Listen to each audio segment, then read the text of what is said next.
Olá, olá!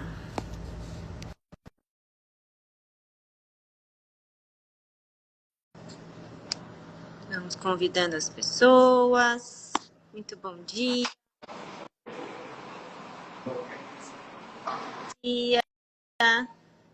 Oi, bom dia.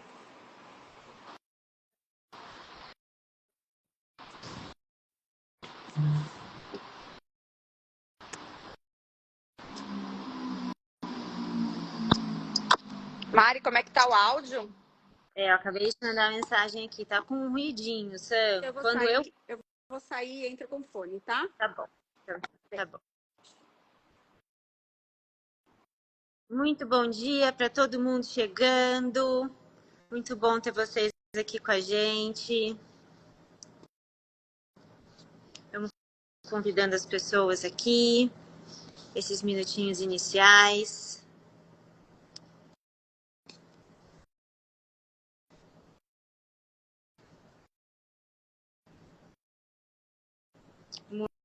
Muito bom dia.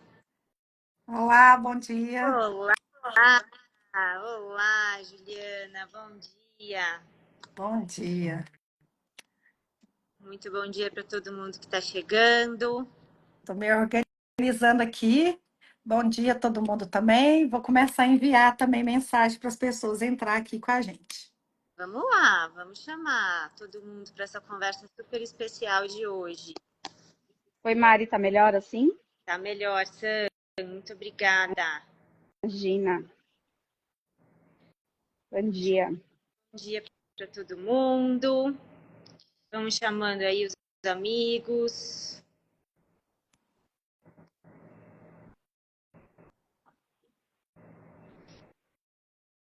Esse dia que a gente vai conversar aqui de um tema tão relevante. Eu confesso que eu estou aqui super honrada. Tenho certeza que esse é um dos pontos altos da minha carreira, de estar aqui representando Dona Ciência. A nossa terceira convidada.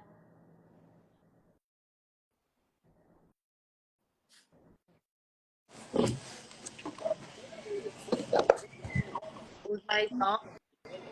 Zerei game. Representando Dona Ciência. Que a gente fala sobre autismo. Convidadas fantásticas. Bom dia. Bom dia. Bom dia. Tô tentando ajustar aqui minha internet. Acho que tá falhando um pouquinho. Vamos ver se agora melhora. Vamos lá. Nos ajustando aí para bater esse papo. Então, as nossas três convidadas já. Acho que eu vou tentar mudar de ambiente, meninas. Só um instante, tá? Porque tá cortando aqui pra mim um pouquinho. Pra mim também tá cortando um pouquinho a fala da Mari. Ah, então talvez não seja a minha. Tava achando que era a minha. Não, pra mim também tá um pouquinho pipocando. Acho que ela até ela travou agora, né? Ela travou. Ela travou. Voltei? Agora voltou. Tá. Agora voltou, sim. Vamos ver se essa internet colabora aqui. Eu ainda corto para você? Agora não. Não, Deixa eu colocar não, acho que não. Vamos ver se agora vai. Então, bom dia a todo mundo que está chegando. Estamos nos ajustando aqui para o início da live. Tem as nossas três convidadas aqui, maravilhosas, de peso.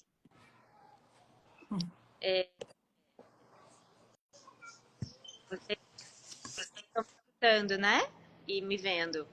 Estamos. Deixa eu ir convidando algumas pessoas aqui da Casa Joana para estar participando com a gente. Vamos lá.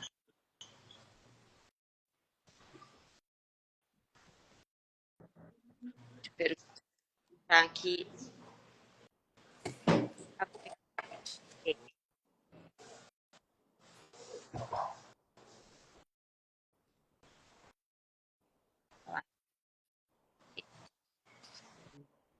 Então, bom dia a todo mundo que está chegando. A gente vai falar sobre autismo hoje. Aqui que esse é um dos pontos altos da minha carreira. Uma das minhas atuações, eu acho, mais relevantes como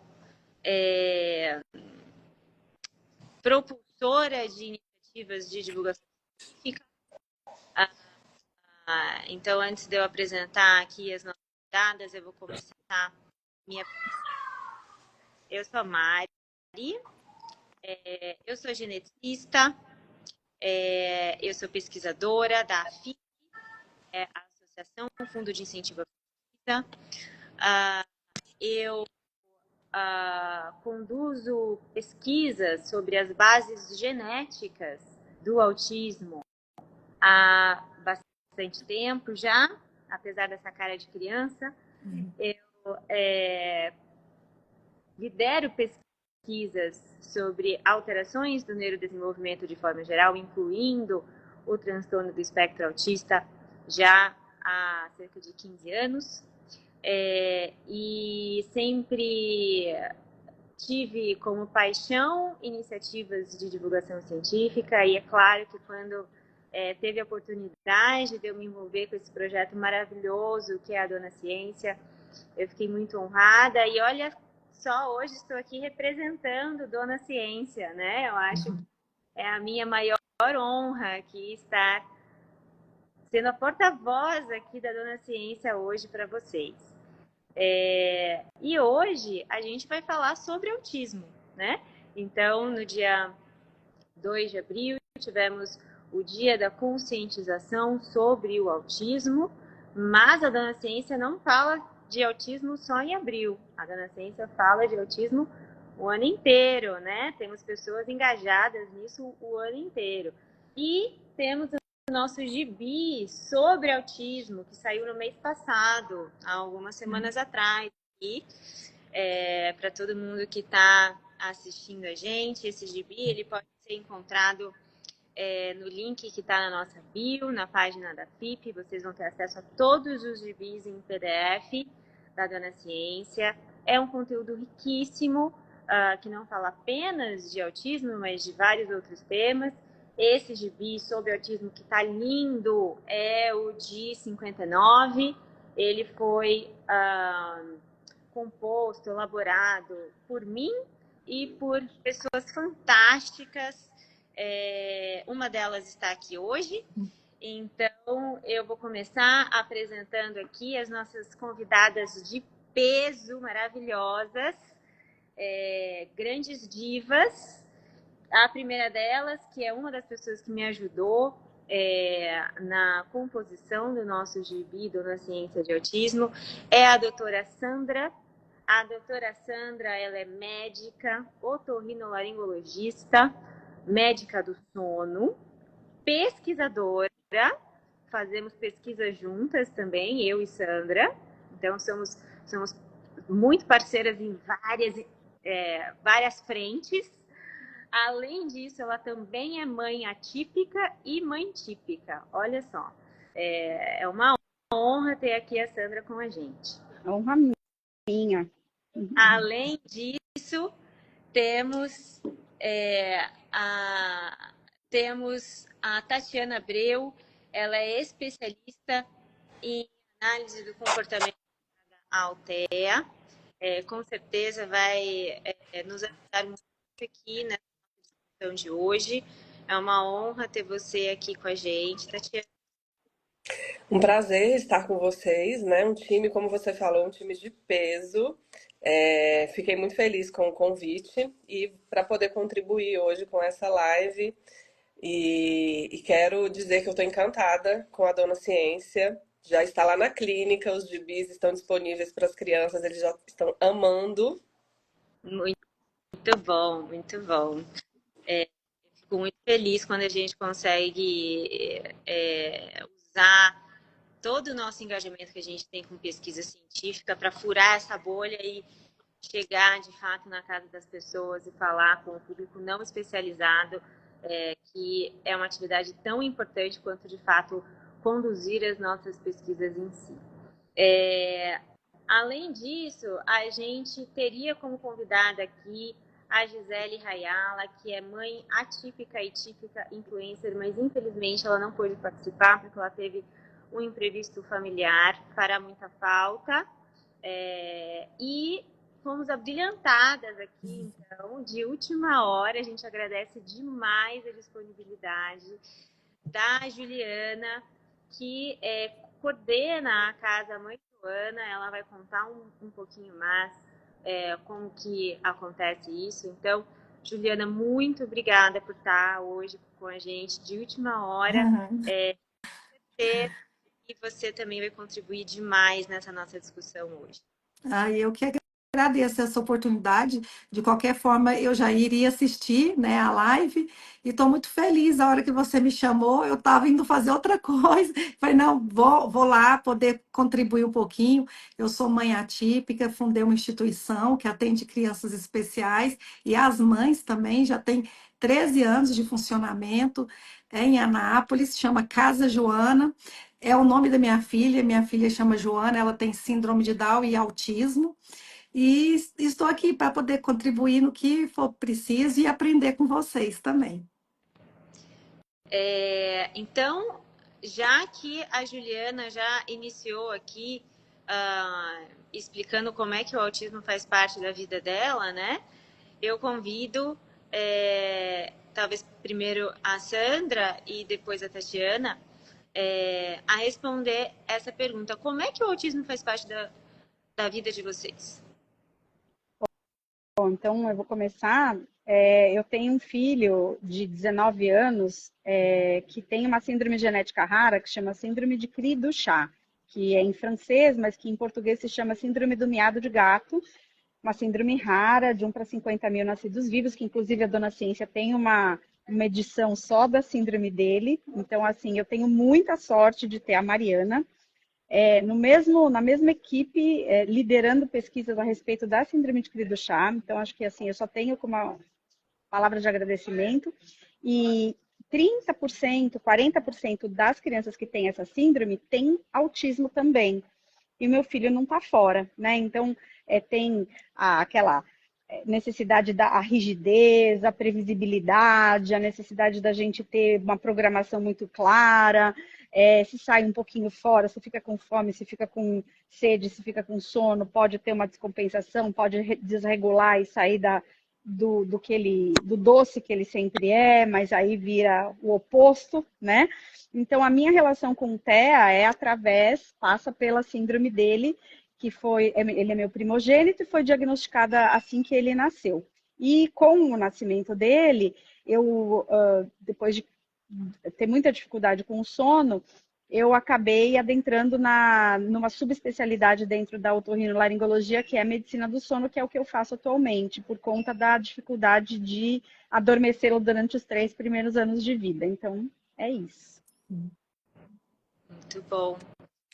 Bom, E você, como que o autismo faz parte da sua vida? a minha história é um pouco diferente das meninas, porque eu sou mãe, mas não sou mãe atípica. Esse ano eu faço 20 anos de formada. E na graduação de psicologia, eu comecei a me interessar pela área, né? E comecei como estagiária voluntária. Então, eu fui acompanhar uma criança com autismo. Naquela época a gente sabia muito menos do que nós sabemos hoje, então ainda falava-se em sair do espectro, as terapias tinham esse objetivo, né? Não eram terapias humanizadas igual nós temos hoje. Então era uma realidade que me chamava muita atenção. Não pela prática em si, porque a atuação ela acabava me incomodando um pouco pelo que eu observava ali dentro eu era AT, né? Assistente terapêutica domiciliar. Então, assim, eu me sentia muito sem suporte, né, naquele momento ali da minha graduação.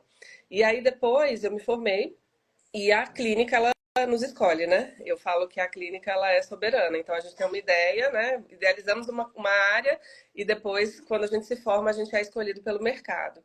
E aí eu comecei a receber muitas crianças para avaliar, para fazer a avaliação psicodiagnóstica.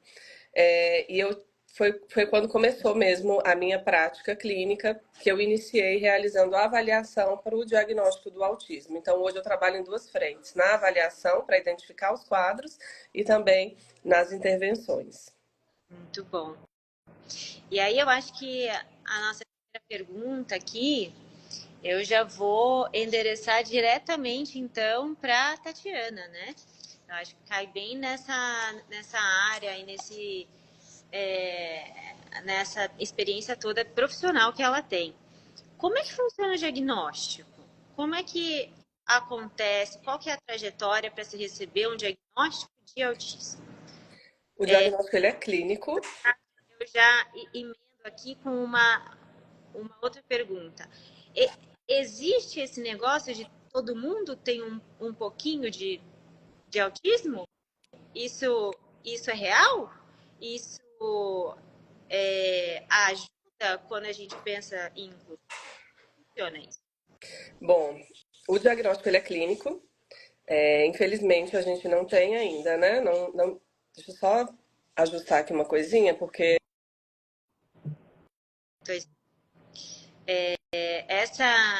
Esse comentário, eu acho que é algo que tem sido bastante tem crescido muito justamente por causa do aumento da prevalência de autismo durante os anos, né? E algumas pessoas podem ficar um pouco confusas aí. Poxa, mas se é uma coisa que tem crescido tanto, será que todo mundo tem um pouquinho de autismo? Como que funciona? Como que se define para ter ou não autismo?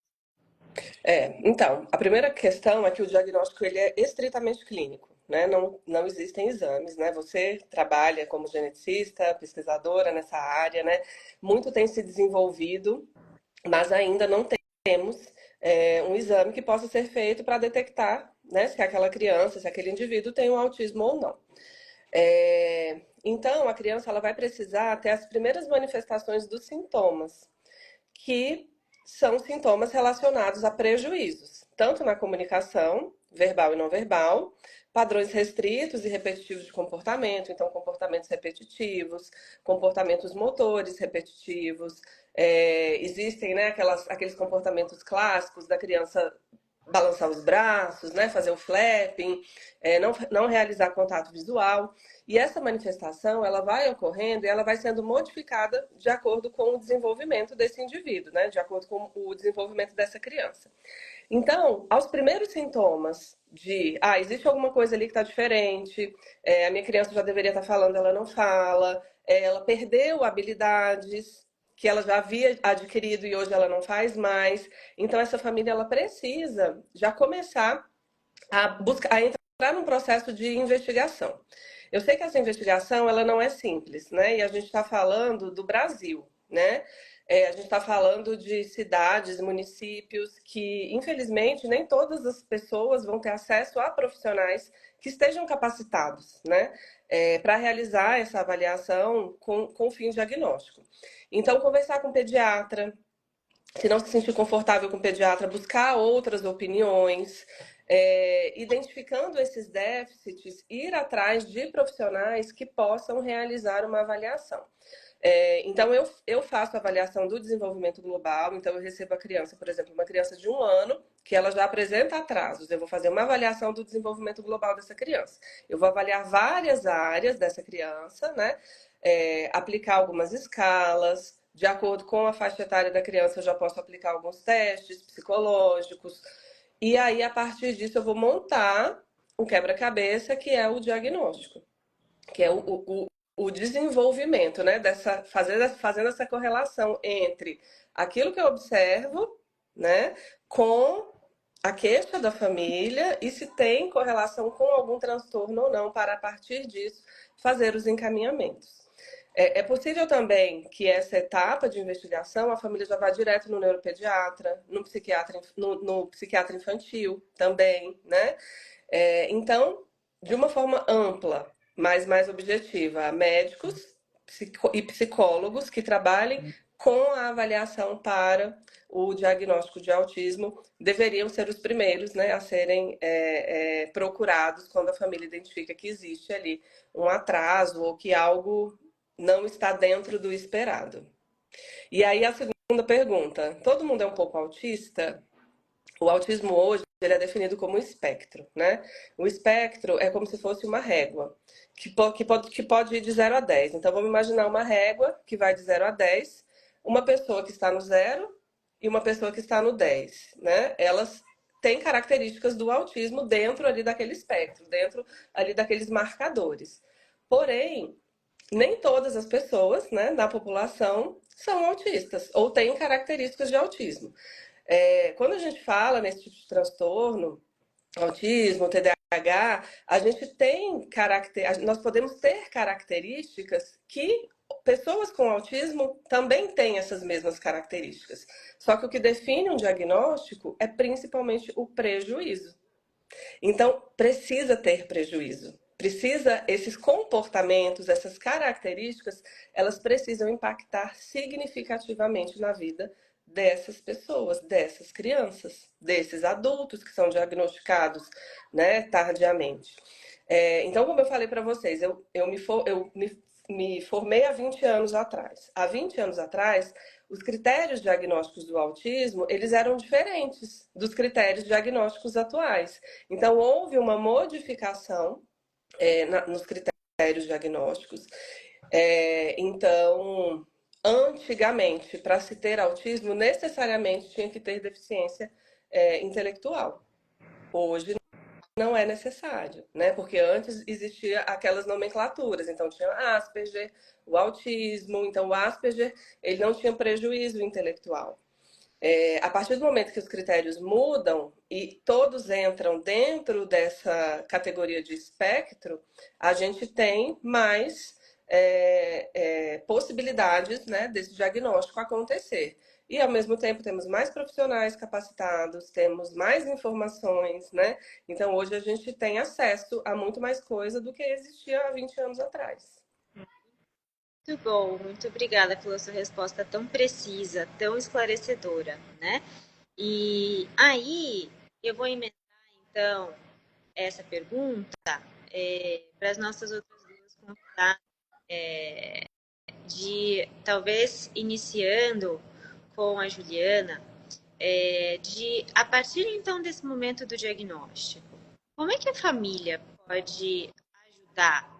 Qual é a melhor conduta naquele núcleo familiar a partir desse momento do diagnóstico? A partir do momento que a mãe, o pai, a família recebe esse diagnóstico, a primeira conduta é aceitar aquela deficiência do seu filho, que não é fácil, mas assim é muito importante essa aceitação dos pais. Isso acontece muito aqui na Casa Joana, muitas famílias não aceitam, aí vai atrás de outros profissionais para poder ter a confirmação, aí acaba tendo essa confirmação do diagnóstico, e depois disso, dessa aceitação, é correr atrás de estimulação, as estimulações, que é muito importante, que uma pessoa com o diagnóstico de autismo igual, ela falou que tem o espectro, dentro do espectro, ela pode sair do nível de suporte 3 e passar por 2, o de 2 pode passar por suporte 1, então, assim, isso vai ajudando muito com essas estimulações para poder ter esse desenvolvimento. E aqui tem uma pergunta que está aqui falando sobre que hoje está tendo muito o tardio, né? O autismo tardio. Muitas vezes, o pai e a mãe que tem um filho com autismo, ele descobre que também tem autismo tardio, porque a partir desse momento que eles vão pesquisar, né, e cuidar dos seus filhos, eles se vê naquelas características e descobre que eles também têm o autismo. E aí vai daquele passo que ela falou, que tem vários níveis de autismo, sabe? Que é o antigo Asperger, né? Que hoje é o nível de suporte 1, que antigamente falava do Asperger. Então, tem muitos pais que têm o Asperger e que têm o filho com autismo de suporte 2 ou 3, ou até mesmo o Asperger, né? Que é o antigo Asperger. Então, sim, o principal, primeiro, da família é aceitar e depois correr atrás para poder estimular seus filhos. Muito obrigada. Sandra, você tem algum complemento nessa pergunta? Sim. Eu acho excelente o que já foi dito, eu acho que é isso mesmo, a gente precisa primeiro aceitar. E na sequência, esse correr atrás, às vezes traz, eu acho que é certo, mas às vezes traz uma certa angústia para esses pais, porque nem sempre é tão fácil o acesso. Dependendo de onde a pessoa mora, o acesso que ela tem a plano de saúde, no SUS, isso às vezes é algo que assusta demais, porque é tudo muito novo, é algo que é inesperado, né? E aí eu coloco uma questão para a gente pensar que nem sempre você precisa de uma terapia com tantas vezes por semana, de tantas pessoas, se você for bem orientado e você consegue em casa reproduzir muita coisa do que é orientado pelas terapeutas. Hoje em dia a gente tem muita coisa, não é que eu estou substituindo as terapias, né? Mas é que muitas vezes o que é o orientado não é factível, não é possível. E os pais se sentem muito culpados por não conseguirem, às vezes, fazer o ideal, né? Então, assim, os pais, eles podem se instrumentalizar e fazer com que aquilo que poderia ser feito em terapia, mas que não é possível, fazer em casa. E o que também é muito útil é você trazer esse seu filho com essa questão para junto, para participar de jantar, para participar de festa, para ir para o shopping, para ir para o dentista, para sair, para se mobilizar, porque quanto mais essa criança for exposta ao dia a dia de uma família neurotípica, ele vai conseguindo vencer barreiras que podem ser muito difíceis no começo, aparentemente impossíveis. Vou dar o exemplo do meu filho, quando ele tinha 4, 5, 6 anos, ele odiava aniversários. Eu tenho N aniversários que eu fui e precisei entrar e sair, porque o som era muito ruim, ele tinha aversão a muita gente estranha, as pessoas olhavam para ele, ele queria fugir. E hoje em dia é o que mais gosta de ir num estádio de futebol, e quanto mais muvuca, melhor. Então, acho que as coisas mudam, e mudam através da nossa exposição, da nossa insistência, da nossa fé e da nossa capacidade de perceber o quanto que a gente pode tentar investir numa pessoa, mesmo com deficiência intelectual, mesmo com N dados que a literatura coloca, né? Então, acho que a aceitação é a primeira coisa, e a acreditar naquilo que mesmo que não esteja nos livros, né, a gente precisa acreditar que eles podem nos surpreender a cada dia. Mas é uma jornada, não é algo de um dia para o outro, não é algo que a gente vai conseguir de hoje para amanhã, e nem no mesmo ritmo que o vizinho. Então, a grama do vizinho sempre vai ser um pouco mais verde, mas a gente precisa olhar para a nossa, né? Eu acho que a maior lição que eu tenho é acreditar naquilo que é uma missão que a gente tem aqui na Terra. Eu acredito muito que nada é por acaso e que a gente precisa acreditar que se a gente está aqui é por um objetivo maior, e vamos dar o nosso melhor. Se não der para chegar onde a gente almeja, a gente vai ter a consciência tranquila que a gente deu o que a gente podia, que estava ao nosso alcance. E o futuro a Deus pertence, né? Muito bom, muito bom. Nossa, é um prazer imenso escutar três mulheres tão imersas nesse tema e tão com um conhecimento tão preciso, assim, né? Então, eu vou emendar aqui o nosso papo com uma pergunta que talvez eu vou começar respondendo, que é: quais são as causas do transtorno do espectro autista, que aqui a gente está chamando de autismo?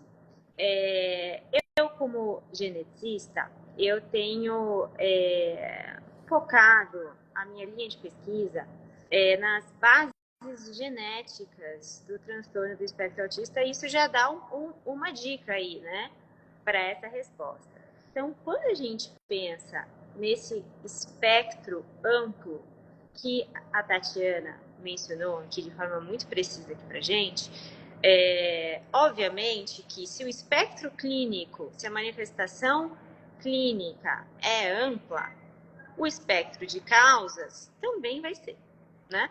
Então, quando a gente pensa em pessoas que têm uma síndrome genética rara, que geralmente, mas nem sempre, têm um maior nível de suporte, ou seja, precisam de mais suporte de cuidadores para ter a sua vida de forma autônoma, mais com uma qualidade de vida melhor. Nesse perfil, geralmente, o que está causando é uma mutação genética específica. Então, a causa é genética. Nesses casos, a causa é genética. Quando a gente pensa em pessoas com um nível de suporte 1, ou seja, que precisam de menos suporte, né? Que esse prejuízo que a Tatiana mencionou das características do autismo não impactam tanto assim a autonomia dessa pessoa, né? E aí vão ser pessoas que vão para o mercado de trabalho de forma brilhante, têm um altíssimo impacto profissional, vão ser pessoas que têm filhos, que criam seus filhos, né? Geralmente, nesses casos, não é uma síndrome genética rara, ou não é uma síndrome genética, certo? E aí, as causas, elas vão ser uma combinação tanto de fatores genéticos quanto de fatores ambientais. Então, essas são as causas do autismo, mas em todo o espectro, os fatores genéticos são muito importantes. E é por isso que, às vezes, uma pessoa recebe um diagnóstico de autismo na fase adulta, que aí eu já vou emendar aqui com uma outra pergunta. Por que será que, recentemente, tem aparecido tanto caso de autismo em adulto, que é o tal do autismo tardio aqui, né? Na verdade, essas pessoas, elas sempre tiveram autismo, elas não foram elas não foram virar, entre aspas, autistas na vida adulta, elas sempre tiveram autismo. Mas isso só foi detectado do ponto de vista clínico mais tarde na vida. Provavelmente porque o prejuízo das características do autismo na vida dessa pessoa eram menores e isso foi passando desapercebido. Mas isso não quer dizer que isso não implicou em consequências na vida dessa pessoa, que provavelmente ela aprendeu a lidar, né? E muitas vezes, por esses fatores genéticos estarem presentes na causa do autismo, essas pessoas podem ter filhos que, quando crianças, passaram a ser avaliadas de uma outra forma, de formas que não estavam acessíveis, quando esse adulto era criança, né? Ou então, o nível de suporte dos seus filhos é um pouco maior, então os prejuízos são mais detectáveis.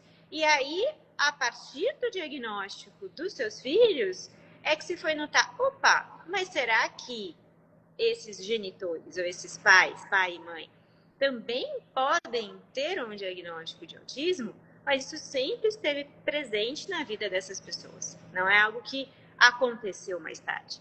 E aí, dentro desse espectro amplo que a gente fala aqui, eu já faço mais uma pergunta para a Juliana.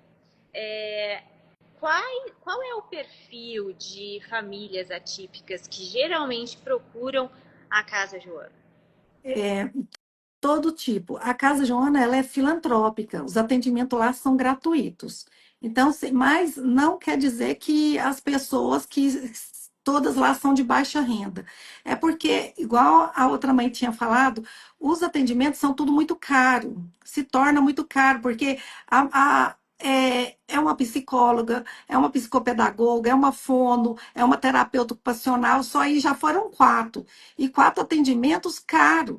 E aí tem a musicalização, aí vai, assim, o que você for poder oferecer para o seu filho para poder ele melhorar, você vai fazendo e vai vendo que isso aí se torna caro. A Casa Joana está hoje trabalhando com mais de 200 famílias, um trabalho gratuito, graças a Deus, nós já temos 13 anos de funcionamento, conseguimos, lá no comecinho eram muitos voluntários, hoje tem profissionais que são pagos pela instituição, conseguindo título, né, de utilidade pública, municipal, estadual, então assim, a gente está crescendo e também está crescendo o número de pessoas, né, com autismo e das famílias, as mães, e tudo isso que que você falou sobre prejuízo, muitas vezes acaba vocês achando que não teve prejuízo, mas teve. Foi um casamento que foi desfeito pelo autismo tardio, sabe? Então, assim, tem muitas coisas que teve prejuízo que passou desapercebido. Mas, assim, as famílias estão lá, estão tendo esse apoio, muitas mães estão descobrindo o autismo tardio, muitos pais também, e é isso, assim. Eu acredito que a geração antiga, né, que é a minha geração, a gente era muito criado, muito solto, muito livre. Então, fala assim, aquele menino é tímido, não, aquele menino, né, sabe? Acabava que. E teve prejuízo, querendo ou não, teve alguns prejuízos que os pais não observavam. Hoje, como a gente, né, tem essa. Eu tenho 3 filhos, né? Eu tenho um de 27 anos, que é casado, formado, tenho outro de 21 anos, e tem a Joana, que tem 15 anos, que tem síndrome de Down. Então, assim, nesse meio termo, vinha o diagnóstico, né, assim, que a Joana, por ser síndrome de Down, o diagnóstico foi no nascimento dela, mas antes, eu tive, né, 2 filhos antes, que foi diagnosticado de TDAH, sabe? Então, assim, a gente é uma geração que a gente estava muito atenta. Eu acho que é por muita informação, pela internet, por tudo. Então, assim, a gente fica muito atenta a tudo que está acontecendo. E eu acredito que foi isso que hoje as mães descobrem esse autismo tardio. Mas tudo tem tempo, né? Sim, a vida é essa, é cheia de desafios, e nós estamos aqui para poder, né, assim, fazer, né, assim, o nosso melhor. Eu não fiz o diagnóstico, mas eu acho que eu tenho TDAH também, sabe? Então, assim, assim, não cheguei a fazer, porque acaba que a gente, né, pensa muito nos filhos da gente, corre muito atrás e acaba deixando a gente de lado. E, e é isso, assim, estamos aqui lutando. O que vocês quiserem saber da Casa Joana, conhecer, fica em Anápolis, Goiás, então, sim, está lá de portas abertas para todos. Que trabalho incrível, que trabalho incrível, parabéns. Então, eu vou agora com uma outra pergunta, emendando mais uma vez nisso que a gente comentou sobre síndromes genéticas, para Sandra. Como é que funciona isso de receber um diagnóstico de uma síndrome genética, mas também ter um diagnóstico de autismo? Uma coisa substitui a outra? Não, não substitui de jeito nenhum, né, Maria? A gente sabe que, assim, a síndrome genética é uma alteração em determinado cromossomo, são muitas síndromes genéticas que existem, e muitas vezes essas síndromes genéticas elas podem estar concomitantes com o autismo, e aí chama-se autismo sindrômico, ou seja, é um autismo que está em paralelo com a síndrome de base e que causa e que leva a questões comportamentais, de comunicação, de interrelacionamento semelhantes a um autismo que não é sindrômico. E isso, então, um diagnóstico não exclui o outro. Os critérios diagnósticos vão continuar sendo os mesmos, pensando em você detectar o autismo naquela criança, porque é um indivíduo como qualquer outro. E só pegando o gancho com o que a colega falou anteriormente, eu acho que a gente precisa ter autocuidado, né? E, assim, os familiares de quem tem TEA precisam pensar que sem o autocuidado deles, os filhos não ficam bem. E ter quando a gente faz o tratamento e pensa que, assim, não, eu vou fazer um tratamento para sair do nível 3 e para o 2, e do 2 e para o 1, e isso não acontece, isso acaba sendo muito frustrante. Então, nem sempre, acho que é interessante a gente pensar assim, que nem sempre um nível 1, ele é mais fácil de lidar ou ele é menos doído para a pessoa do que um nível 3. eu tenho um nível 3 em casa e ele não tem a mínima percepção de que tem alguma alteração com ele. Então, a vida dele é extremamente feliz. Muitas vezes, um nível 1, apesar de ter uma comunicação muito melhor, de ter casado, ter estar num trabalho, etc., às vezes a dificuldade de interação social é tão grande que ele sofre, mais do que aquele com o nível 3. Então, acho que a nossa expectativa como mãe precisa ver até onde é boa para você própria. Porque se você tem uma expectativa de fazer terapia para conseguir cavalgar nesses níveis, né, até chegar no nível 0, que não existe, mas estou só fazendo essa colocação, porque é o que a gente gostaria de tirar o autismo da pessoa, né? Vai ficar frustrada. E esse autoconhecimento é muito importante, assim como fazer o diagnóstico numa criança que tem síndrome, se tem ou não tem TEA associado. Até porque, por questões legais, do dia a dia, de conseguir benefícios, um diagnóstico de TEA vai trazer algumas facilidades para conseguir algumas situações no dia a dia, se você tiver esse diagnóstico, né? Mas acho que era isso que eu queria dizer. Muito bem, Sandra. Eu acho que é muito importante isso que você colocou, para que não gere uma impressão de que as terapias têm o objetivo de fazer com que esse nível de suporte mude, né? Esse nível de suporte, e aí eu acho que a Tatiana pode falar até muito mais sobre isso, ele tem como a identificação do nível de suporte, não tem como objetivo fazer com que ele regrida, mas tem como objetivo instruir a rede de suporte ali de como que a gente pode atuar para que o suporte de fato seja dado da forma mais adequada para aquela pessoa, tanto no ambiente familiar, social, profissional, né? Então, como é que funciona isso de nível de suporte, Tatiana? Quando você detecta um nível de suporte específico, quais que são as condutas a partir dali? No processo de avaliação é possível identificar o nível de suporte, né, por meio de instrumentos. Claro que a partir de uma determinada idade. Então, a partir dos 3 anos de idade, eu consigo identificar se a criança tem o nível 1, o nível 2 ou o nível 3 de suporte. Os níveis de suporte, eles determinam o nível de acompanhamento que aquela criança vai demandar. Ele não tem uma característica de... Assim, na minha clínica, eu tenho uma clínica multiprofissional que a gente atende, né? Eu atendo crianças e pré-adolescentes. Eu nem gosto, assim, eu sempre oriento as profissionais a não falarem sobre níveis de suporte. Essa criança é nível 1, essa criança é nível 2, essa criança é nível 3. Porque isso pra gente internamente não importa, tá? De verdade, isso não importa.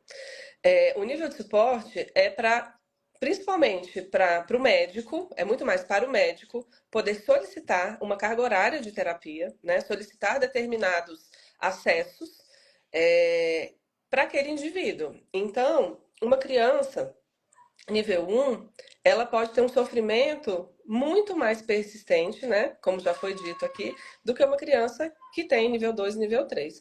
Justamente porque uma criança nível 1, ela tem a capacidade cognitiva dela totalmente preservada. E muitos ainda têm a dupla excepcionalidade, que é a superdotação, que torna-se tudo muito mais complicado e mais exacerbado. Então, os níveis de suporte, eles trazem uma orientação do quão vai ser necessário o investimento, né, de intervenções para aquela criança. Uma criança que tem o nível 3, por exemplo, é uma criança que não tem possibilidade de estar só num ambiente, que não tem autonomia para estar só num determinado ambiente. Então, vai precisar de um acompanhante terapêutico o tempo todo. Então, se ele vai para a escola, na escola ele tem um acompanhante terapêutico, ele vai ter uma modificação muito grande nas atividades pedagógicas, no plano de ensino educacional, do que uma criança nível 1, por exemplo, né? E essa transição de níveis de suporte não é o objetivo das terapias, né? O objetivo das terapias é minimizar os déficits e aumentar as habilidades. Porque se eu tenho uma criança que tem mais déficit e menos habilidades, ela tem mais prejuízos. Então, o objetivo da terapia é fazer isso aqui. Pelo menos e alinhando, né? Para que a gente dê autonomia. Porque o objetivo fundamental das terapias é desenvolver autonomia. As famílias não vão ser para sempre, né? Os pais não vão estar aqui para o resto da vida. E eu falo muito isso no momento de uma devolutiva.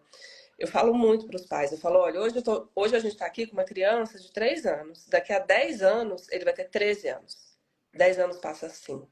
10 anos você piscou e a sua criança já é um adolescente. Então a gente tem que trabalhar agora para dar autonomia, para que ele consiga o máximo possível, né, se desenvolver para ser uma pessoa o mais funcional possível. E aí essa conversa, ela vai ser alinhada dentro das necessidades específicas daquela criança, porque uma criança, por exemplo, que tem um autismo profundo, com uma deficiência cognitiva profunda, ela a gente vai ter que alinhar as expectativas dessa família. Porque a família não pode também depositar nos profissionais e falar assim, eu quero que meu filho fale, em quanto tempo que meu filho vai falar. Eu escuto muito isso. Né? Mas em quanto tempo que a gente vai ver o resultado das terapias? Em quanto tempo que ele vai falar? Eu não posso prometer que uma criança vai falar. Eu não posso prometer que uma criança vai ser alfabetizada. A gente vai trabalhar o máximo possível, mas dentro da condição, né, dentro da capacidade também daquela pessoa de se desenvolver. Né? Não depende só da clínica, não depende só da família, né? A gente também tem ali um indivíduo que tem todas as questões deles. Então, às vezes vem essa preocupação dos pais e da sociedade e, enfim, né, da escola, da sociedade como um todo, de proporcionar que essa criança seja o mais normal possível, né, para que ela seja mais próximo do típico. E o objetivo das terapias não é fazer com que a criança deixe de ser atípica, né? Então a gente, por exemplo, não trabalha com uma criança que faz flapping. Eu não vou intervir nesse comportamento, né? Um comportamento de autorregulação, não vou fazer nenhum tipo de intervenção. Qual o prejuízo que esse comportamento tem? Agora, é diferente de uma criança que bate a cabeça na parede, de uma criança que se machuca, que se automutila. Então, assim, é essa conduta que vai ter que ser olhada. Vai ter que ser olhado para os comportamentos e os prejuízos que esses comportamentos trazem. Então, assim, os níveis, eles são classificatórios, mas com outros tipos de objetivos. Muito bom, muito obrigada, Tatiana. Nossa, que fala incrível. E aí, dentro dessa fala, eu acho que tem duas perguntas que a gente pode gerar aqui, e uma delas também já é uma das que já foram feitas. Como é que funciona isso de flap? O que é flap? E aí tem uma palavra um pouco difícil, que são as estereotipias. O que isso quer dizer? Sandra, você quer abordar isso? Posso falar, não é minha expertise, mas posso falar. São rituais que essas crianças, eu falar errado, você me corrija, tá? A especialista em aba. Mas são, assim, movimentos e características e rituais que essas crianças assumem para se autorregular. Então, o flapping é muito característico, né? Que a criança, ela movimenta rápido as mãos e aí ela faz uma estereotipia. Vou dar o exemplo do meu filho, por exemplo, ele tem hábito de rodar uma blusa enquanto ele assiste um jogo de futebol. Então, ele passa de uma mão, ele passa para outra, ele passa de uma mão, ele passa para outra. E isso ajuda ele se regular, né? Então, eu achei muito boa a sua fala, que você acabou de falar sobre o quanto que a gente vai tirar da criança uma estereotipia e quanto não vai, né? Porque isso foi discutido muito com o meu filho. O quanto que teve terapeutas que queriam, de qualquer maneira, tirar essa mania dele de rodar as blusas de um lado para o outro. E a minha pergunta foi bem essa: o que isso está o atrapalhando, está o prejudicando? Ele está focando mais no que ele está vendo, ele está prestando atenção naquilo, que se ele não tiver com isso na mão, ele vai sair do que ele está vendo, ele não vai conseguir focar. Então, parece que é uma necessidade dele mesmo, né? Ficar com aquilo. Então, lógico que tem estereotipias que acabam prejudicando a criança, atrapalhando quem está ao redor e a si próprio. Então, aí você acaba tendo que modificar. Mas eu acho que a generalização de que qualquer estereotipia vai ser prejudicial, tem que colocar muito na ponta do lápis, né? E também entender assim, o que a gente precisa priorizar. Eu vejo muito isso quando perguntam para mim se meu filho é alfabetizado. Meu filho tem 19 anos e ele ainda não é alfabetizado, mas isso não é meu foco atual, não é minha prioridade. Se ele um dia conseguir ler fluentemente, ótimo, vai ser bom para ele, vai. Mas o que eu mais desejo é que ele continue ganhando etapas na independência dele na casa, né? Que ele continue aprendendo as coisas que ele está ganhando para se tornar mais independente, porque um dia eu não vou ter 47 anos, eu vou ter meus 60, 70, e vai ser mais difícil eu colocar uma meia nele, vai ser mais difícil eu colocar tirar um sapato, enfim, colocar um tênis. Então, eu acho que a gente precisa ver bem, assim, alinhar as expectativas dos pais e pensar no que isso atrapalha no dia a dia, né? Porque é isso que a gente vai querer. E é diferente do que os outros olham para nós e pensam, né? Ah, então ele não é alfabetizado, ele não consegue ainda isso. E eu paro e falo assim, olha, eu vou te dizer o que ele já consegue, e que é algo muito legal. Ele já aprendeu a tirar a roupa sozinho, ele está aprendendo a colocar a camiseta sozinho.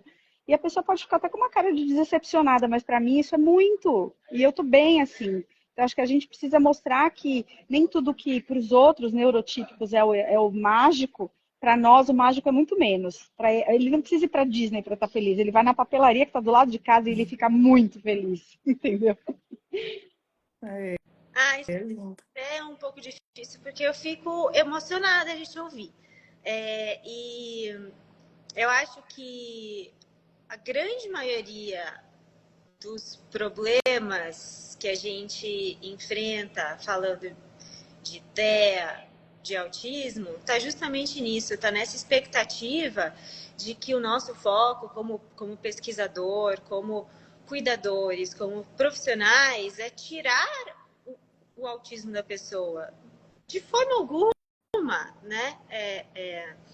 E eu tenho a maior admiração por vocês que são cuidadores de pessoas com autismo. Eu tenho a maior admiração de pessoas com autismo que são protagonistas dessa conversa com a sociedade, dentro dos seus próprios aspectos ali da sua própria vida. E também tenho a maior admiração pelas pessoas pelos profissionais da saúde que encaram isso de uma forma tão madura, né, como a Tatiana, por exemplo. E muito do que foi falado aqui passa por essas terapias, né? Então, eu volto a bola aqui para a Tatiana. Quais são essas terapias e para as famílias que infelizmente não têm a possibilidade de uma assistência de um profissional da saúde particular ou por convênio, que também é uma outra temática aí. Quais são essas terapias que podem ser feitas pelo SUS? Qual que é a melhor forma de se buscar isso? Bom, as terapias têm como objetivo ensinar para as crianças aquilo que ela não está conseguindo aprender de forma natural. Então, a terapia estrutura, né? É um ensino estruturado de habilidades.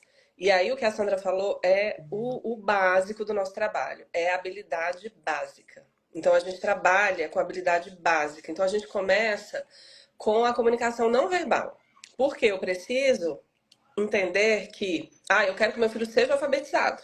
Você tá aqui com a expectativa lá em cima.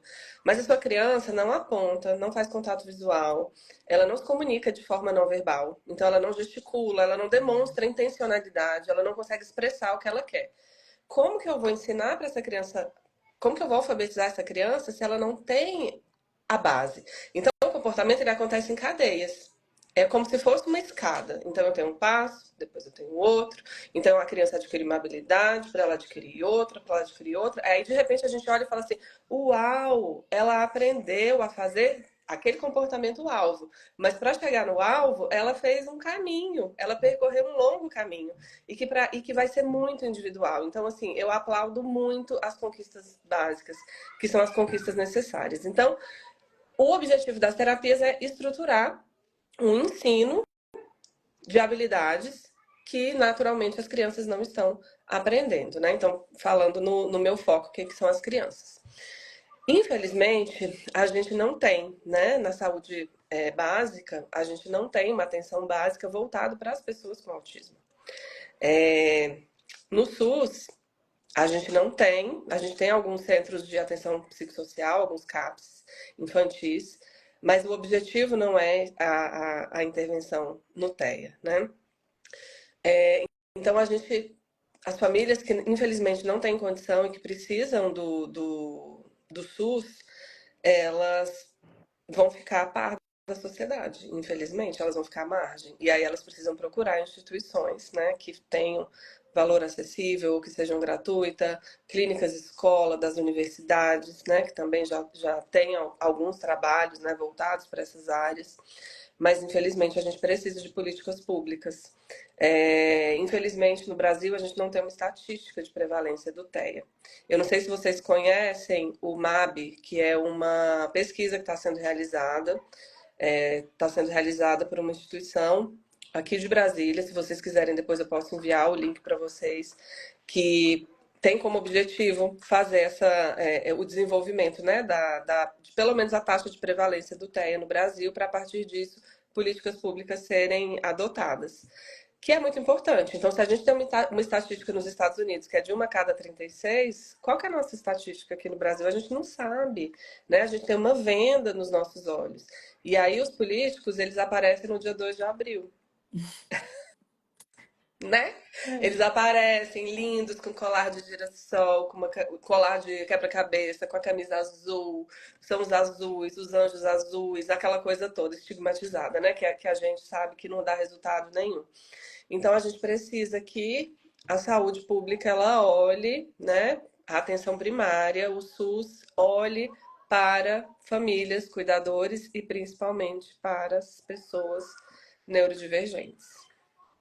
Muito bom. E aí vem a importância do suporte do poder público, que infelizmente é muito aquém, e aí a sociedade civil, infelizmente, fica no gelo, né?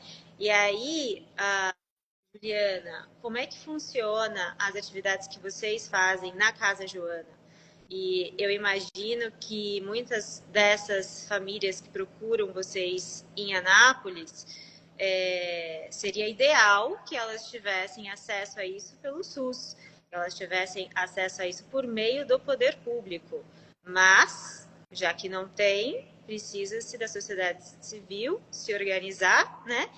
E a Casa Joana está aí com excelência, provendo isso para essas famílias. E como é que funciona essas atividades, talvez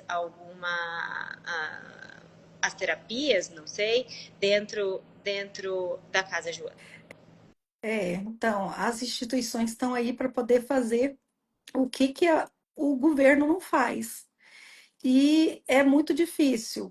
Hoje, o ano passado nós tínhamos uma fono na instituição, esse ano a gente está sem, sabe? Então, assim, lá tem psicóloga, psicopedagoga, fisioterapia, musicalização, não é musicoterapeuta, porque a gente também não tem condição. Sim, a gente vai fazendo as prioridades do que mais nos procura.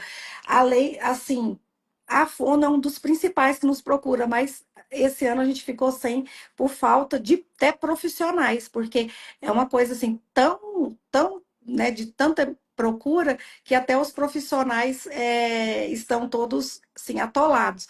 Mas a gente tem muito fisioterapia, muito psicólogo, temos aula de natação, aula de dança, e hoje, assim, o nosso foco muito grande é o cuidar das mães, que é a psicóloga e a psicanalista para os pais, sabe? Assim, isso é de extrema necessidade hoje. Muitos pais estão doentes porque acaba sobrecarregando muito essa ansiedade de correr atrás por atendimento para os seus filhos.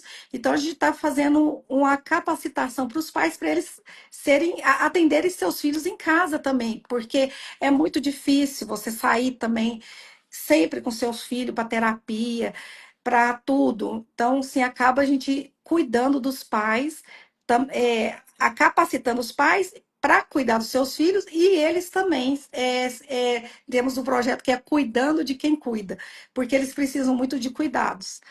E assim, de tudo, até eu sempre falo, o começo é essa aceitação, porque tem hora que os pais eles ficam tão cansados, tão estafados de tudo, que eles ficam nervosos do estereótipo do seu filho. E isso que a Tatiane falou é muito sério, porque eles querem tirar a criança que bate palma. Eu não quero que meu filho bata palma mais, gente, mas não está prejudicando. Mas assim, acaba prejudicando aquela mãe que fica escutando a bater palmas, sabe? Então, assim, assim, é um universo muito grande, é muito difícil. Você vê que o seu filho se não está sendo prejudicado batendo palma, mas a mãe está se sentindo, sabe? Então, assim, nossa, é muita coisa assim para a gente pensar e a gente está aqui mesmo para aprender. Eu quero que essa live fica gravada para poder a gente passar para as mães aqui,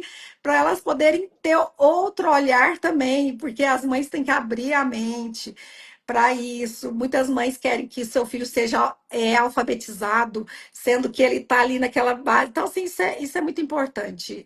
Quanto mais as mães aprenderem a aceitar o seu filho, ela vai sofrer menos. Então é isso. Eu queria só complementar o que você está falando, que eu achei muito, muito importante, que essa aceitação dos pais, ela também percorre os pais encontrarem pares, encontrarem aceitação também ao redor deles. E eu acho que a dona Ciência, levando informação de qualidade simples, de uma forma clara, simples, é uma forma muito boa da gente conseguir minimizar as questões de preconceito, de falta de cuidado com os seus próprios filhos, porque uma das grandes causas da gente se sentir isolada, triste, é você não encontrar apoio de quem está junto, de quem está ao redor da nossa sociedade, né? Você vai na escola e teu filho sofre bullying porque o amiguinho não sabe o que está acontecendo com ele. Então, na medida em que esses pais encontrarem uma sociedade menos aversiva, e eu acho que isso a gente só vai conseguir mudar levando informação de qualidade, a gente não vai conseguir sair desse ciclo vicioso, entendeu? Acho que se a gente levar informação, a gente consegue plantar uma sementinha para aqueles pais que querem mostrar para aquele filho neurotípico o que é ter um amiguinho na escola com TEA, entendeu?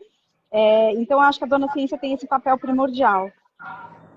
Nossa, que falas poderosas. Muito obrigada, Juliana. Parabéns pelo trabalho que vocês fazem de excelência na Casa Joana. Extremamente importante, tanto para conscientização sobre o autismo, mas também para assistência a essas famílias que precisam de suporte, né? E é muito interessante a gente falar do suporte para essa família como um todo. Não só para a pessoa que tem autismo, mas também para a rede de suporte dessa pessoa. E eu sabendo que a doutora Sandra, que é uma médica do sono, eu vou dar um spoiler aqui de uma das nossas pesquisas que eu e Sandra fazemos juntas, que é qual que é a relação entre o neurodesenvolvimento, então qual que é a relação entre as características do autismo e o sono dessas pessoas. E não só o sono dessas pessoas, mas também o sono dos seus cuidadores, né? E Sandra tem sido uma peça-chave nessa pesquisa, e é claro que o objetivo dessa pesquisa é que a partir do momento que a gente caracteriza quais são os déficits, quais são as alterações específicas de sono que a gente encontra em cada perfil dentro desse espectro do TEA, a gente consiga propor intervenções mais precisas também, né? E fazer com que essa pessoa com autismo durma melhor. E ao fazer com que essa pessoa com autismo durma melhor, fazer com que os seus cuidadores também durmam melhor. Então, Sandra, você pode comentar, por favor, a importância e quais são formas das mais simples, né, da gente atuar na melhoria da qualidade de sono e, consequentemente, da qualidade de vida das pessoas com autismo e do seu núcleo familiar? Sim. Então, assim, os distúrbios de sono, eles afetam numa prevalência muito maior as pessoas com TEA do que na população geral, né? Então, chega a bater 80%, 100% de prevalência. É muito alta. E a maior parte desses distúrbios tem a ver com a dificuldade de iniciar o sono, de manter o sono, de acordar muito cedo, de passar horas acordada no meio da madrugada. Então, e distúrbio do ritmo circadiano, de horário de dormir, de horário de acordar. Isso prejudica demais a qualidade da família, né? A qualidade de vida da família que está ao redor. E as causas são múltiplas, né? Então, vai desde você ter um distúrbio sensorial nessa criança que incomoda-se com o cobertor, com o barulho excessivo, ou com a cortina que não está bloqueando completamente aquela luz, alterações neurológicas mesmo. E essa interação, a liberação da melatonina nesses pacientes parece que ela é prejudicada, eles têm um processo de acumular o sono ao longo do dia também, que não levam a tanto sono, acumular a energia que vai sendo acumulada não dispara o sono com tanta facilidade nessas pessoas. Então, tudo isso faz com que esse indivíduo ele tenha uma despertabilidade maior, né? E aí, isso atrapalha muito o indivíduo. O que a gente pode fazer com isso? Pensar que esse indivíduo, ele, antes de qualquer coisa, antes de ser TEA, ele é um indivíduo e que ele precisa das orientações de higiene ambiental e de rotina, como qualquer outro. Então, às vezes eu começo falando isso, a mãe vira o olho e fala, não, mas isso tudo eu já fiz. Mas a gente precisa entender a fundo o quão rotineiro isso passa a ser. Porque mesmo que você faça essas orientações, mas sejam orientações que você não respeita e faça isso diariamente para criar uma bela de uma rotina, às vezes isso vai para o ralo e não faz efeito. Então, antes de você pensar em dar melatonina, por exemplo, para o seu filho, se assegure que realmente a luz está diminuída, pelo menos 1, 2 horas antes dele dormir, que essa oferta de luz, principalmente vinda de eletrônico, está sendo extinta 1 hora antes dele dormir, senão você está informando o cérebro que é dia e não que é noite. Alimentos que são excitatórios, como café, chocolate, chá preto, chá mate, evitar no período noturno, evitar atividade física no período noturno, procurar não deixá-lo mais excitado nesse momento. Então, são orientações que a gente dá para qualquer criança, mas elas valem também para a pessoa com TEA, né? Então, acho que lógico que muitas crianças com TEA e indivíduos adultos, eles vão precisar associar essa orientação comportamental a uma pista visual para orientar quando é que vai acontecer tal coisa e até mesmo medicamento também. Tá? Muito bom. Temos um comentário aqui da Gisele Raila, que é a convidada que infelizmente não pôde estar aqui, mas está assistindo a live com a gente. Um beijo para você, Gisele. Ela fala o seguinte: o cansaço mental de pais atípicos é algo surreal e que precisa ter uma atenção especial.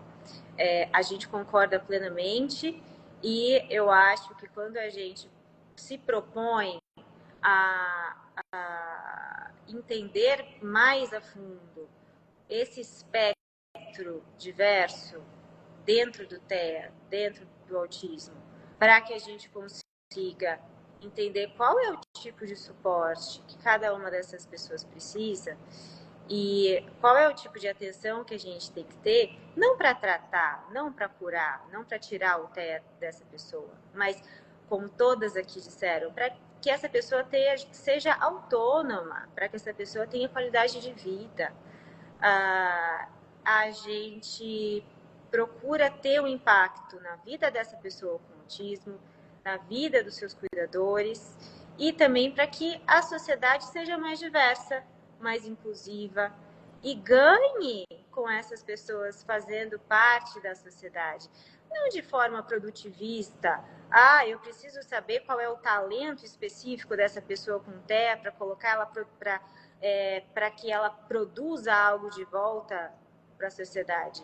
Talvez seja o caso, mas não é esse o nosso objetivo aqui. É para que essa pessoa seja feliz, para que essa pessoa tenha satisfação pessoal, às vezes também satisfação profissional, para que essa pessoa faça parte de uma rede, de uma comunidade engajada na participação de todos. E eu costumo dizer que em um mundo que nós temos velhos problemas ainda sem solução, talvez a gente precisa contar com mentes diversas, neurodivergentes, para pensar nessas soluções junto com a gente, não é mesmo? Então, eu acho que a gente teve um bate-papo aqui incrível, eu me diverti demais, eu aprendi com cada uma de vocês. Mais uma vez, eu reitero o que eu falei no início dessa live. Eu zerei no game, eu aqui representando Dona Ciência, é o ápice da minha carreira. Essas atividades de divulgação científica são extremamente necessárias e para mim foi um prazer imenso. Eu agradeço a participação de cada uma de vocês e convido então a Sandra, depois a Tatiana e depois a Juliana para dar suas considerações finais aqui, depois desse bate-papo muito informativo que a gente teve hoje.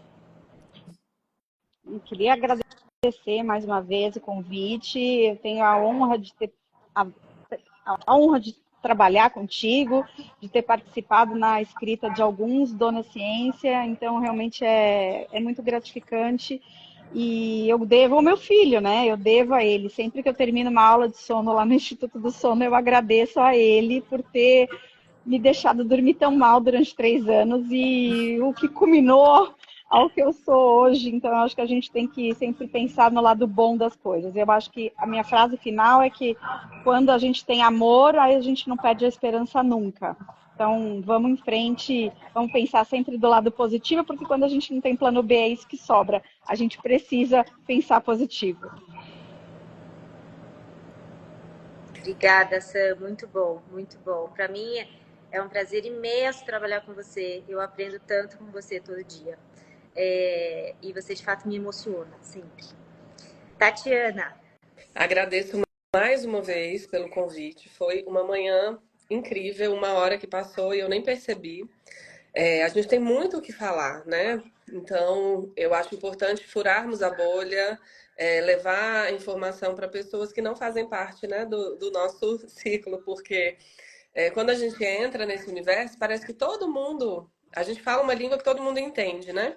Quando a gente sai, aí a gente começa a ouvir os ruídos, fala assim, poxa. As pessoas não sabem, né? As pessoas não entendem, as pessoas ainda não têm acesso. Então foi incrível participar desse momento. Agradeço mais uma vez estar presente aqui com esse time incrível. Contribuiu muito também para minha carreira. Ouvi-las, né, também me enriquece muito. Eu aprendo muito sempre quando eu estou em contato com mulheres que fazem a diferença e que são maravilhosas como vocês. Ai, Tatiana, você deu tantas informações tão precisas e de forma tão clara hoje. Muito obrigada, muito obrigada. E você faz toda a diferença em todas essas famílias que você atende, não só para elas, mas toda vez que você vem para um evento como esse e se dispõe a falar de forma muito aberta sobre todos os desafios, né? E não só... E a luz acabou, mas graças a Deus que eu não dependo dela para continuar lá. Mas também todos os desafios, né? E não só de forma romântica, às vezes, que a gente escuta por aí, né? Então, muito obrigada pela sua participação. E Juliana, que faz um trabalho maravilhoso na Casa Joana, mais uma vez. E as suas considerações finais, por favor. Ai, tô tão feliz. Eu acho que isso aqui foi, hoje eu estar aqui com vocês, foi obra de Deus, porque foi bem, né? De última hora, faltando uns 2 minutos para começar a live, a gente decidiu.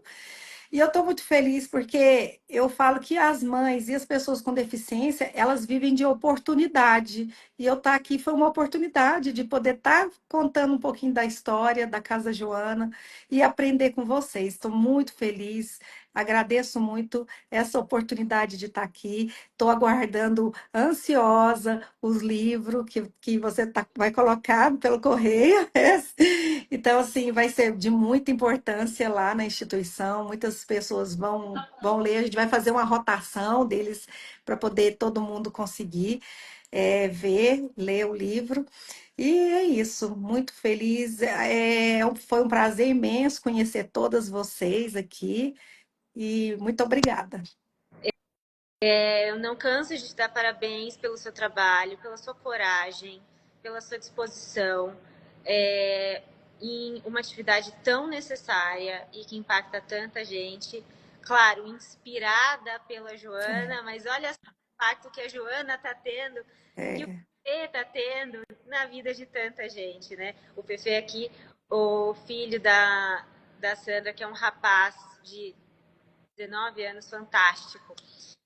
Então, que eu tenho o prazer de conhecer e espero um dia também ter um prazer de conhecer a Joana.